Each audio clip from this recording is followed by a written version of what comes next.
ტესტი ნომერი 1. ადამიანის უფლებათა და ძირითად თავისუფლებათა დაცვის კონვენციის მიხედვით ვინ იხდის სასამართლოს ხარჯებს? A ვარიანტია მოსარჩელე, B ვარიანტია მოპასუხე სახელმწიფო, G ვარიანტია ევროპის საბჭო და D ვარიანტია ევროპის საბჭოს გენერალური მდივანი.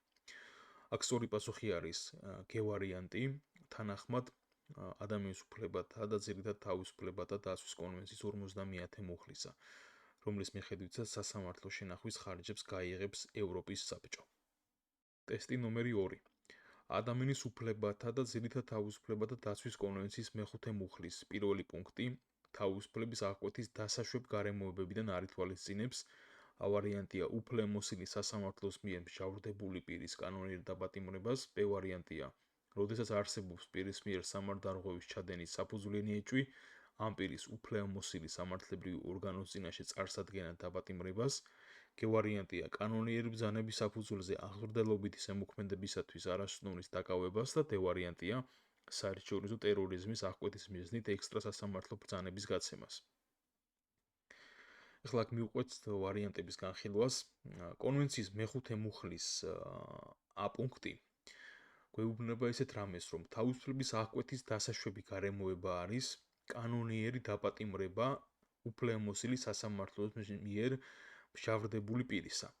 ამიტომ ხედავთ, რომ A ვარიანტი გამოგვერიცხება. რაც შეეხება მეორე ვარიანტს, B ვარიანტს, ამასთან დაკავშირებით მეხუთე მუხლის C ქვეპუნქტი ადგენს, რომ პირის კანონიერი დაკავება ან დაპატიმრება უფლებამოსილი სამართლებრივი ორგანოს წინაშე მის წარსადგენად, როდესაც არსებობს ამ პირის სამართალდარღვევის ჩადენის საფუძვლიანი ეჭვი ან საფუძვლიანად არის მიჩნეული პირის მიერ სამართალდარღვევის ჩადენის თუ მისი ჩადენის შემდეგ მიმალვის აღკვეთის აუცილებლობა, ასევე გვაქვს თავისუფლების აღკვეთის დასაშვები გარემოება. ამიტომ B ვარიანტიც გამოგვერიცხება.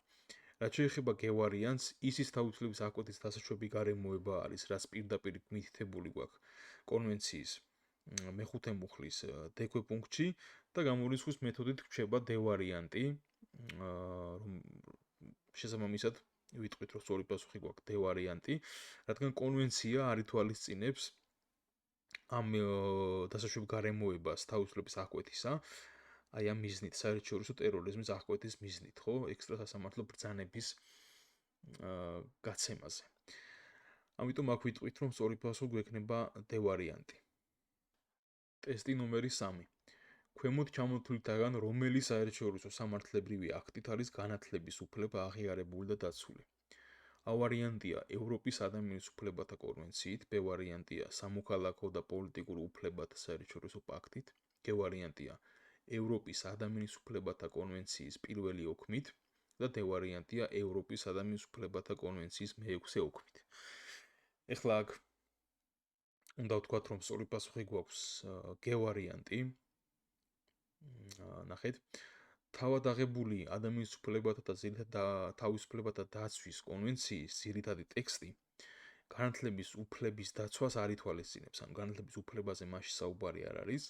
გარკვეული უფლებები ცხადია განსაზღვრული არის კონვენციის დამატებითი ოქმებით და სწორედ ამ მიზნით დაემატა ესა თუ ის ოქმი ძირითად კონვენციას, ასე მაგალითად მეექვსე დამატებითი ოქმი მართალია განათლების უფლებას არ განსაზღვრავს, მაგრამ მასში არის თავმოყრილი უნიშნელობასი ორი მუხლი. ერთი ადგენს სიკვდილით დაჟის გაუქმებას და მეორე განსაზღვრავს ომიანობის დროს სიკვდილით დაჟის შესაძლებლობას. რაც შეეხება განათლების უფლებას, განათლების უფლება გვაქვს გაწერილი ევროკონვენციის ნომერი 1 დამატებითი ოქმით, ანუ პირველი დამატებითი ოქმით არის ეს გათვალისწინებული, რომელიც იმავდროულად ითვალისწინებს საკუთრების დაცვისა და თავისუფალი არჩევნების უფლებებსაც.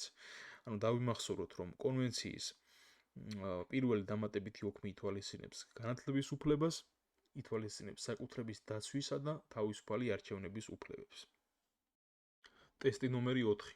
ქვემოთ ჩამოთვლითაგან რომელი საერთაშორისო სამართლებრივი აქტის საფუძველზე შეიქმნა ადამიანის უფლებათა კომიტეტი? A ვარიანტია გაეროს ქარტიით, B ვარიანტია სამოქალაქო და პოლიტიკურ უფლებათა საერთაშორისო პაქტით, G ვარიანტია ეკონომიკურ, სოციალურ და კულტურულ უფლებათა საერთაშორისო პაქტით და D ვარიანტია ადამიანის უფლებათა საყოველთაო დეკლარაციით. აქ გვაქვს სწორი პასუხი B ვარიანტი, სამოქალაქო და პოლიტიკურ უფლებათა საერთაშორისო პაქტის 28 მუხლის პირველი ნაწილის თანახმად იქმნება ადამიანის უფლებათა კომიტეტი, რომელშიც შედის 18 წევრი და იგი ასრულებს ამავე პაქტით გათვალისწინებულ ფუნქციებს. ტესტი ნომერი 5.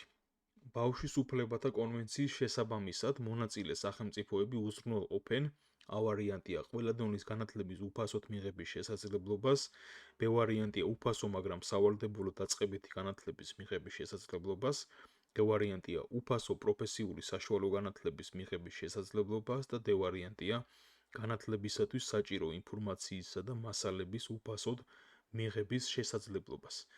აქ სწორი პასუხი გვაქვს B ვარიანტი. ბავშვის უფლებათა კონვენციის 28 მუხლის პირველი ნაწილის მიხედვით მონაწილე სახელმწიფოები აღიარებენ, რომ ბავშვს აქვს განათლების უფლება და თანაბარი შესაძლებლობების საფუძველზე ამ უფლების თანდათანობით განხორციელების მიზნით ისინი აწესებენ უფასო და სავალდებულო დაწყებით განათლებას. მიმდინარე ვიდეო განხილვაში ეს 5 ტესტური დავალება იყო, რაც სურდა რომ თქვენთვის შევმეთავაზებინა და გემშვიდობებით გისურვებთ წარმატებებს.